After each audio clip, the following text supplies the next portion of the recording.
Senior सहाफ़ी और तजियाकार सुहेल वड़ाइच के मुताबिक जंगों के असरात देरपा और दूरस होते हैं। 75 साल से जायद गुजरने के बावजूद जंग अजीम दोइम के असरात अभी तक यूरोप में मौजूद हैं।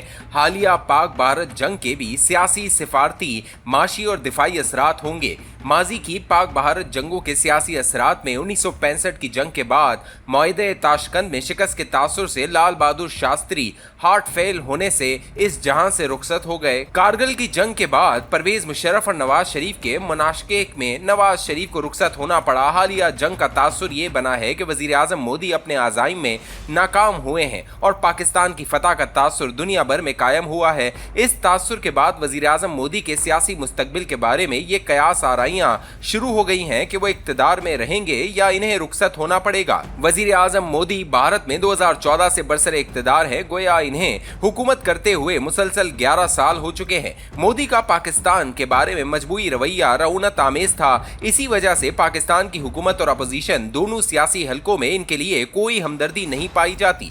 अक्सर हलकों की राय में मोदी का सियासी जवाल पाकिस्तान के लिए बेहतर होगा, क्योंकि मोदी की जगह राहुल गांधी हुकूमत में आए तो वो हिंदुत्व और अखंड भारत की सियासत करने की बजाय सेकुलर भारत की सियासत करेंगे, जो भारत के मुसलमानों और दीगर अक़लियतों के लिए सुख का सांस लेने के मुतरादिफ होगा। गुज़िश्ता 50 साल में पाकिस्तान और भारत के बेहतरीन ताल्लुकात मनमोहन सिंह और जनरल परवेज मुशर्रफ के अदवार में कायम हुए, वगरना इन अदवार के अलावा कोई ना कोई चपकलिश जारी रही। एक दूसरी और मुतजाद राय यह है कि मोदी जी इस वक्त सियासी और सिफारती तौर पर कमज़ोर हैं, इसलिए पाकिस्तान का इनके साथ डील करना आसान होगा। सिफारती ज़राए जिनकी भारत की सियासत पर गहरी नज़र है का कहना है कि मोदी जी को जो दचका लगा है वो वक्ती है और वो जल्द ही नया और पहले से सख्त बयानियां बनाकर मैदान में आएंगे। इन ज़राए के ख्याल में हालिया जंग से मोदी हुकूमत को कोई खतरा नहीं, मखलूत हुकूमत के इत्तेहादी कायम दायम है। राहुल गांधी की ऐसी सियासी पोजीशन अभी तक नहीं बन सकी कि वो मोदी जी को शिकस्त से दो चार कर सके। इन सिफारती ज़राए का ख्याल है कि आलमी दबाव के तहत मोदी जी बिला आखिर मुज़ाकरात पर भी तैयार हो जाएंगे और मुज़ाकरात का नतीजा भी निकल आएगा। भारतीय जनता पार्टी की सियासत को समझने के लिए जरूरी है कि इसका ढांचा और माखज़ समझा जाए। भारतीय जनता पार्टी दरअसल राष्ट्रीय सेविंग संघ RSS सियासी विंग का नाम है। हिंदुत्व और अखंड भारत की तर्जुमान RSS के चीफ मोहन भगवत हैं, गोया वही जनता पार्टी के नजरियाती लीडर हैं। बिल्कुल इसी तरह जिस तरह पाकिस्तान की मजहबी इंतहा पसंद जमातों का मरकजी अमीर ही इनका नजरियाती लीडर होता है, बाकी शाखें इसकी सरबराही में काम करती हैं। भारतीय हुकूमत को इस वक्त मोदी और अमित शाह चला रहे हैं। जिस तरह मोदी शुरू ही से RSS से वाबस्ता रहे हैं, इसी तरह अमित शाह आज़ादी हिंद के रहनुमा मुंशी से मुतासिर है। मुंशी का गांधी से अखंड भारत और हिंदुत्व पर इख्तलाफ था। एक बार वो कांग्रेस से अलग हो गए मगर फिर दोबारा नेहरू काबीना का हिस्सा रहे। इन तफसीलात से पता चलता है कि मोदी और अमित शाह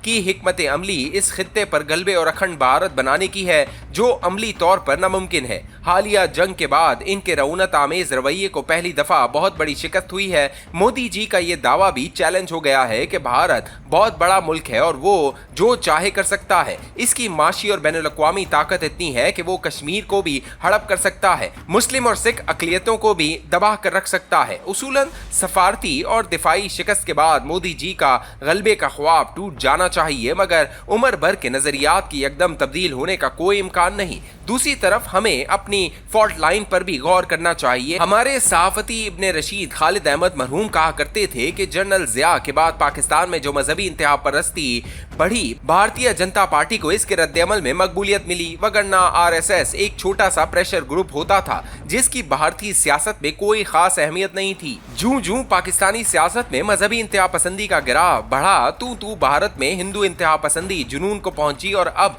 गुज़िश्ता 11 साल से इंतहा पसंद हिंदुओं के नुमाइंदे मोदी भारत के वजीर आजम बनते आ रहे हैं। अगर तो खालिद अहमद की थ्योरी दुरुस्त है तो पाकिस्तान में इंतहा पसंदी और जहादी सरगर्मियां कमजोर पड़ने पर रद्द-ए-अमल में भारत में मजहबी जुनून परस्ती कम होगी। भारतीय मीडिया का हजियाती तर्ज अमल दुनिया भर में मजाक बना हुआ है। हमें सच और तवाजुन के साथ मुकाबला करते रहना चाहिए, इसी से नफरतें और लड़ाइयाँ खत्म होंगी। बाज दोस्तों के ख्याल में हम पाकिस्तानियों को क्या गर्ज भारत में मोदी जी इक्तदार में रहते हैं या नहीं, इन दोस्तों की राय में हमें भारत पर फोकस के बजाय सिर्फ पाकिस्तान पर फोकस करना चाहिए। दोस्तों की इस राय के बावजूद हम ऐसे हमसाये के हालात से लाताल्लुक नहीं रह सकते जिससे हमारे बेशुमार लड़ाइयां हो चुकी हैं। कश्मीर पर हमारा इससे तनाज़ा है और हमारे लाखों मुसलमान भाई उस मुल्क के शहरी हैं। पाकिस्तान इन वजूहात के बिना पर भारत की अंदरूनी सियासत से हर वक्त मुतासिर होता है। इसी तरह भारत भी पाकिस्तान में मजहबी जज्बात की इंतहा पसंदी से मुतासिर होता है। मोदी जी ने अपने 11 साल इक़्तिदार में पाकिस्तान को नजरअंदाज किया। लाताल्लुकी और नजरअंदाजी के अमल से पाकिस्तान को छोटा करके